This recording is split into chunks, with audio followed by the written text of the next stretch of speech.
உங்கள் வீட்டு பசங்களுக்கு சூப்பராக கலம்டாய் செஞ்சதை கொடுக்கணும்னு ஆசையாக இருக்கா? வாங்க, நாங்கள் சொல்லித்தரோம். வறுத்து நிலக்கல எடுத்துங்க. வெள்ளம் நல்ல தரமான வெள்ளமாக வாங்கிங்க.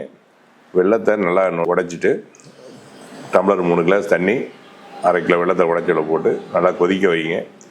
நல்லா கொதிச்சதுன்னா நல்லா சுவையான வெள்ளைப்பாகு கிடைச்சிரும்.